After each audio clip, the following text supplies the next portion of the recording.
Hey, I'm Kara, and today we're going to make a chocolate coconut cake with coconut cream cheese buttercream. I really love the combination of the chocolate and coconut, and it kind of reminds me of Almond Joys, except without the almonds.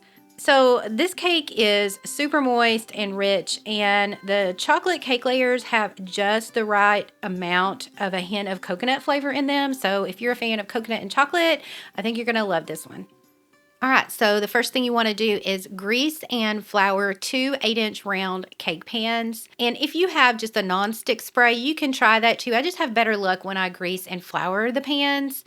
And I really like to use these Magic Line pans. I think they're called Parish Magic Line on Amazon, but Wilton cake pans work as well. If you use the dark coated non-stick type, sometimes I feel like that burns cake layers. So I really prefer these lighter silver ones. They just seem to work better. So in a large mixing bowl, you're going to add 2 cups of all-purpose flour and then add 1 cup of unsweetened cocoa powder, 1.5 teaspoons of baking powder, and 1 teaspoon of baking soda, and then add 1 teaspoon of salt. Don't skip the salt. Salt really enhances the flavors. 1 cup of packed light brown sugar, and 1 cup of granulated sugar. And then just take your whisk and whisk that up really well to get any of those brown sugar lumps out of everything. And then you're going to set this to the side and work on the liquid ingredients. So in just another bowl, you're going to add 1 can, and it's a 13-ounce can of coconut milk, and you want it unsweetened. And I just used the Thai brand, and I'm pointing to the fat content here on the top of the can. You want to leave that in, so don't discard that. Add that in because the fat is really going to make the cake layers super moist. So just pour the whole can, even the fat on the top, into your mixing bowl, and then take a whisk and whisk it up until it is all mixed really well.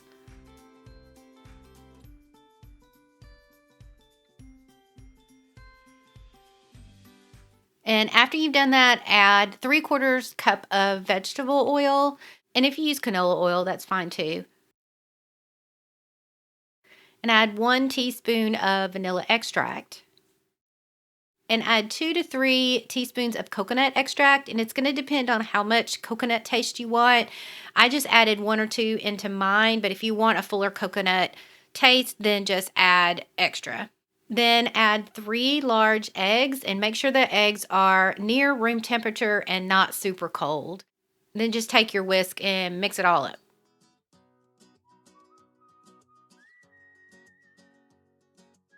So now we're just pouring in the liquid ingredients into the dry ingredients. And if you don't have one of these silicone spatulas, they make everything so easy to get out of the bowl. And then I'm just using my hand mixer here to mix everything up.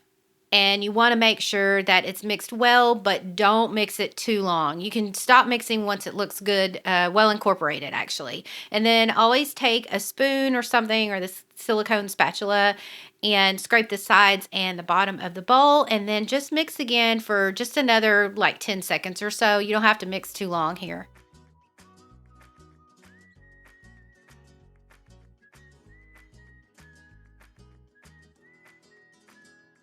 So I am adding the batter to the pans here, and because this bowl is so big and so heavy, I'm just using a scoop to scoop it into the pans until I get most of the batter out, and then I can actually pick up the bowl and pour it into the pans. You can just add it to your pans however you like, but this kind of helps it get into the pans more evenly, so that's the way I did it.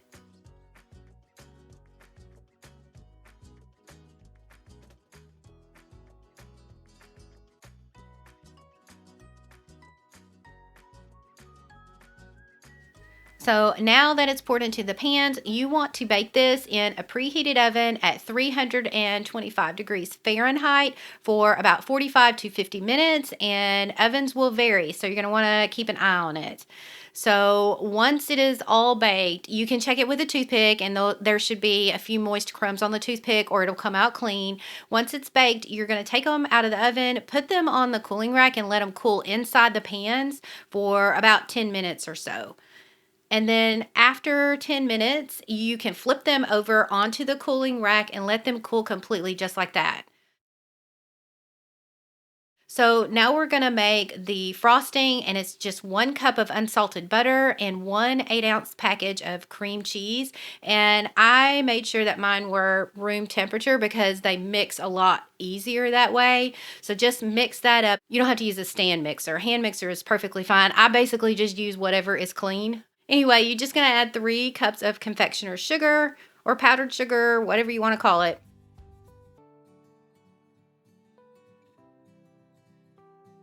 And then mix that up really well.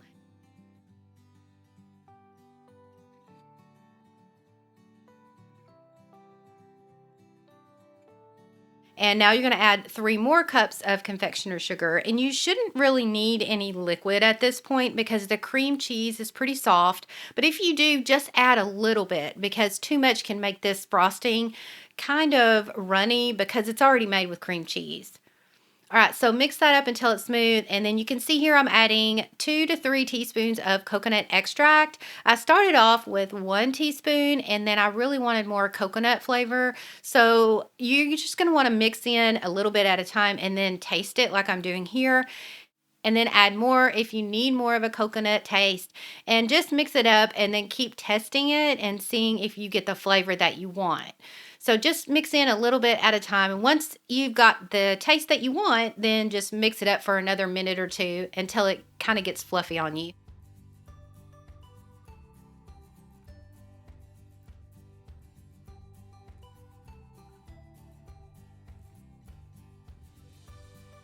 So set that to the side while your cakes are cooling, and then make the glaze, and that is 1 cup of semi-sweet chocolate chips and about 3/4 cup of heavy cream. So just melt that in a small saucepan over medium heat. You don't want it to get too hot too quick because it'll burn your chocolate. So don't heat it on high, but you just want it good and melted. And then once it's melted, you're going to set this to the side to cool down a little bit because you don't want to add it to your cake when it's super hot. And it'll kind of thicken up on you as it cools down. So now that your cake layers are cooled, you're going to add some of your coconut buttercream to one of the cake layers, and then just use an icing spatula or a knife. If you don't have an icing spatula, it's perfectly fine. You don't have to have that. It just makes life a little bit easier if you do. But just add your buttercream, smooth it as best you can, and then I am adding sweetened shredded coconut here.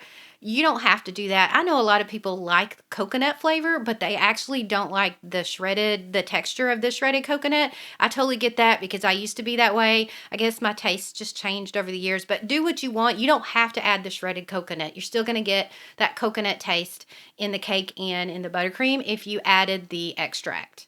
So I added the second layer of cake, and then I'm just smoothing around here where the edges meet. And it's good to just kind of add a crumb coat, especially on chocolate cakes. I don't always do crumb coats, but it's really helpful sometimes on chocolate cakes, especially if you're icing your chocolate cake with sort of a white or vanilla frosting. It shows crumbs really easy. So I just did a light crumb coat here, and then I smoothed the sides and the top and put it in the fridge for, I don't know, 15 to 20 minutes or so. It doesn't really need to be that long, and you don't really want to chill it that long because if you do and then you put a second coat on it, sometimes that can make like these air bubbles underneath your frosting because of the condensation. But that's just my experience. Whatever works for you, you do that.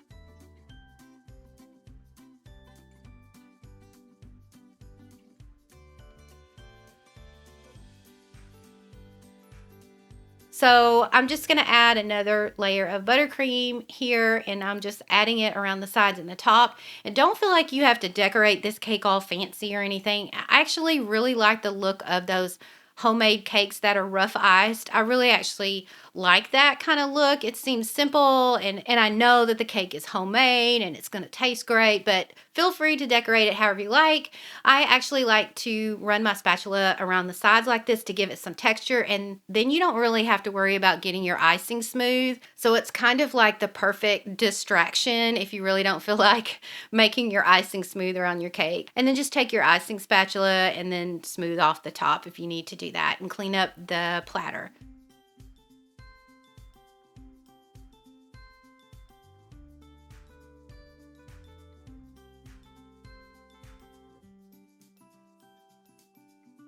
So I set this back in the fridge. You want it to be cold when you add the chocolate ganache to the top. So the chocolate ganache is still a little bit warm, but not hot.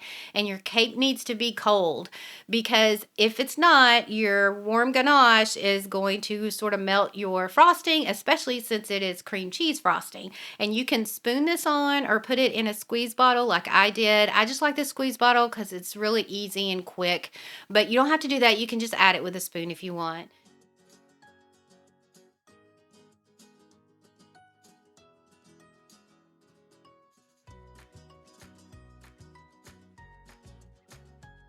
And then I'm adding the rest of the chocolate to the top of the cake, and then just using a spoon to sort of spread it out evenly.